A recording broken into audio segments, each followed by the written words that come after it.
Welcome to Mechanic. Today we have a 2011 BMW X3, and on this vehicle I can show you how to replace your serpentine belt as well as your tensioner. BMW likes to give us not a whole lot of space to be able to replace this, but there is enough where you can reach down in there. I'm sure they got some special tools to hold things in the right location, but in this with the N52 engine in this vehicle, it's pretty tight space in the front here.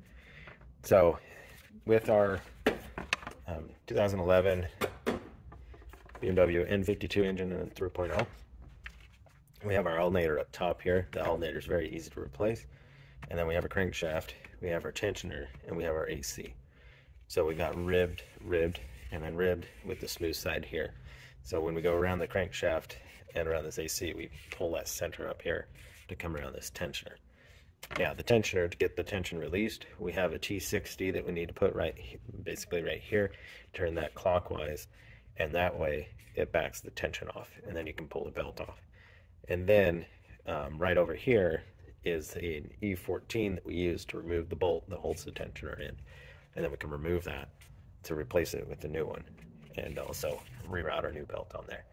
Not going to be able to see as much as you would like, just it's going to be a lot of fishing of the belt and feeling around, and maybe need to get a camera out, or not a camera, a mirror to see where everything is.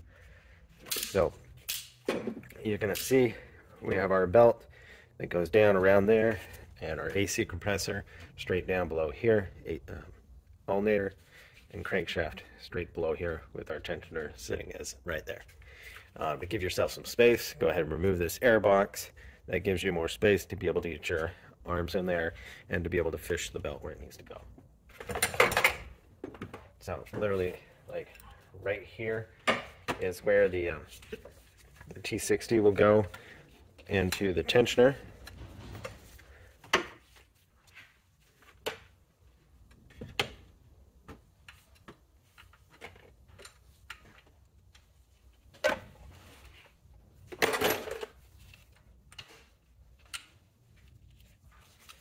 Being able to install that in there, and then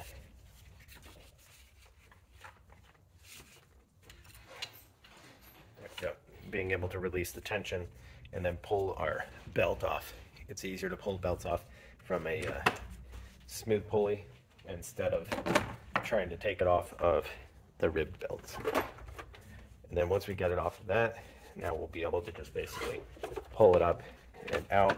And we got to do a little bit of maneuvering to get it out from the crankshaft and those cooling lines that go down through there.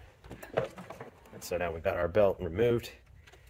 Now we'll go ahead and remove the tensioner to put a new tensioner on, and then be able to. So here is the tensioner, and the E14 is literally right below this, like straight down from these little indents.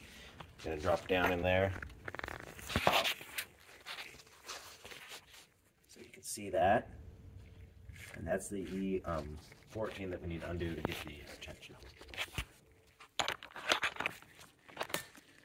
I said, everything on this, at least on this front side, is pretty tight combat.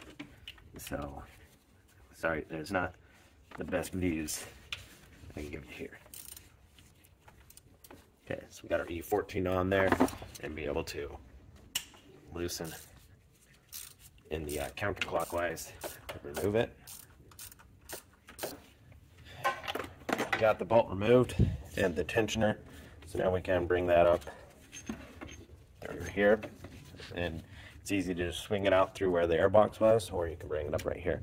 But being with it, we have removed the airbox to make it easier, and so that is our tensioner removed. This little piece here happened to break off. We were replacing it anyway, but that's it. And our new tensioner came with a new bolt, so we'll use the new bolt. So before I put that tensioner in there, I'm going to go ahead and fish the belt down in there, just to make it a little easier to get it wrapped around those pulleys down there, and then that way we can put the tensioner in, and we have a little bit more space to put our belt. So remembering our diagram here of our belt,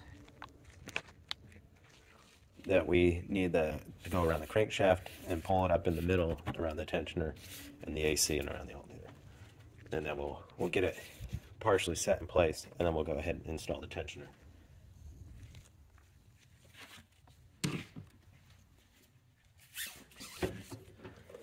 So feeding down through here, and then we've got the AC cooling lines right here, so we need to get that belt on the other side of them. So we've got to turn it a little bit, and then the same thing for the AC compressor. I'm reaching down over here.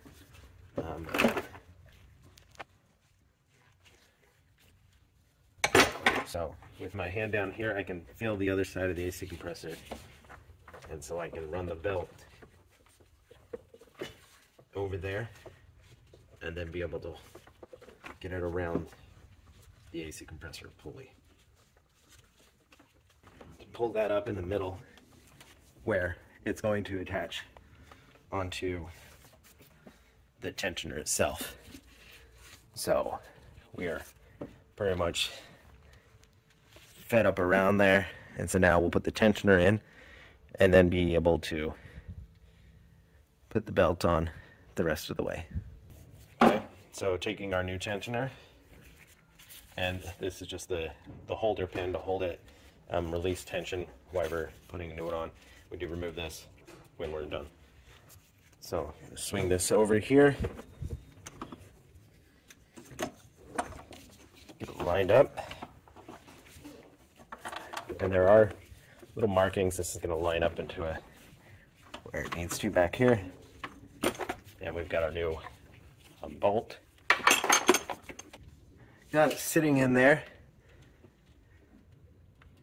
So now I can install the bolt.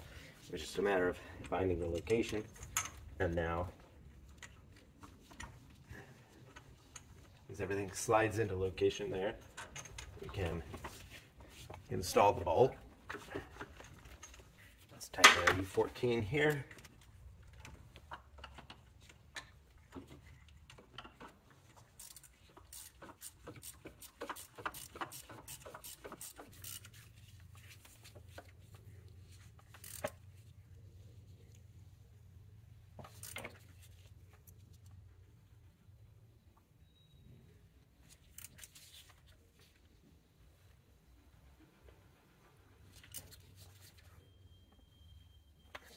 All right, so that's in there getting snug.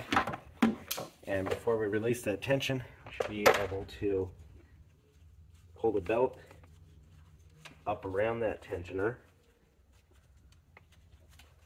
with the tension still released because of the smooth side. And now, if we go around, do your visual and your feel check that the belt is aligned in the grooves, which we are off a little bit on the AC compressor side, so I need to move the belt a little bit, get it aligned up. Everything feels pretty good.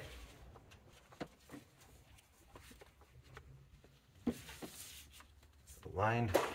So now, last thing, just take our T60, going in down here, inserting it in the tensioner unit. We just got to take a little bit of tension and then be able to pull the pin.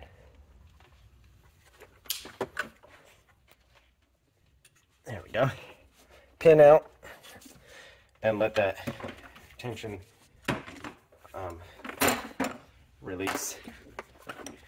And that is the replacement of your serpentine belt and tensioner on an N52 engine of a BMW 2.0.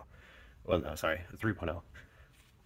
And thanks for watching Mechanic, where you can be the mechanic.